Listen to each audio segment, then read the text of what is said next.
Hello കൂട്ടുകാരെ, ഇന്ന് ഞാൻ പറയാൻ പോകുന്നത് പിശുക്കിൻ്റെ ധനം പോലെ.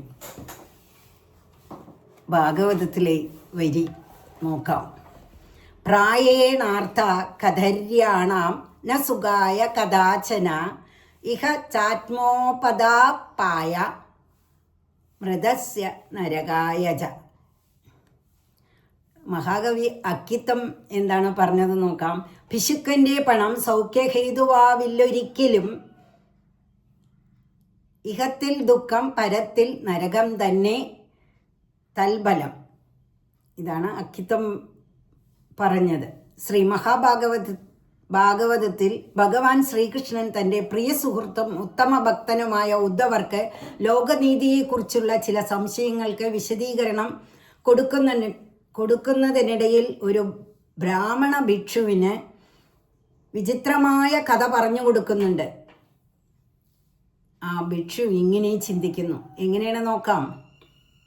പിശുക്കൻ്റെ ധനം അയാൾക്കോ മറ്റുള്ളവർക്കോ ഒരിക്കലും സന്തോഷമുണ്ടാക്കുകയില്ല. ഈ ലോകത്തിൽ ധനം ശേഖരിക്കാനും സുരക്ഷിതമായി അത് സൂക്ഷിക്കാനും അയാൾക്ക് എപ്പോഴും സ്വൈരക്കേടായിരിക്കും. തൻ്റെ സമ്പാദ്യം കൊണ്ട് അർഹരായവരെ സഹായിക്കാത്തത് കൊണ്ടും തനിക്ക് തന്നെ അത്യാവശ്യ ഘട്ടങ്ങളിൽ ഉപകരിക്കാത്തത് കൊണ്ടും ആ സമ്പത്ത് ശാപമുതലായി പരിണമിക്കുന്നു. സ്വത്ത് ശേഖരിക്കാനല്ല, ആവശ്യത്തിന് സുഭിക്ഷമായി ചെലവാക്കാനും അനുഭവിക്കാനുമുള്ള യോഗമാണ് ഉണ്ടാവേണ്ടത് എന്ന് പറയാറുണ്ട്. പിശുക്കൻ നേരവും സമയവും നോക്കാതെ അത്യധ്വാനം ചെയ്ത് ധനം കൂട്ടിവെക്കാൻ ഉത്സാഹിക്കുന്നു. അതെടുത്ത് അനുഭവിക്കാൻ മനസ്സ് വരില്ല. ചില ആളുകളെ കാണാൻ ബാങ്കുകളിൽ നിക്ഷേപങ്ങളോ ഭൂസ്വത്തോ കയറിക്കിടക്കാൻ സ്വന്തമായി ഒരു വീടോ ഉണ്ടാവില്ല. ആരെയെങ്കിലും ആശ്രയിച്ച് ജീവിക്കുന്ന അവർക്ക് യാതൊരു ബാധ്യതയും ഉത്തരവാദിത്വവും ഇല്ലാതെ അന്നന്ന് സുഖമായി കഴിയുന്നു. അതാണ് ഭാഗ്യം എന്ന് പറയാറുണ്ട്. വെറ്റില മുറുക്കുകാരെ പറ്റി പണ്ട് തമാശ പറയാറുണ്ട്. മുറുക്കാൻ ചെലവും കോപ്പുമായി നടക്കുന്ന അവർക്ക് എപ്പോഴും പഴുത്ത വെറ്റില തിന്നാനേ യോഗമുള്ളൂ. വെറ്റില ചെല്ലം തുറക്കുമ്പോൾ ആദ്യം കിട്ടുന്നത് തലേന്നത്തെ വെറ്റിലയായിരിക്കും.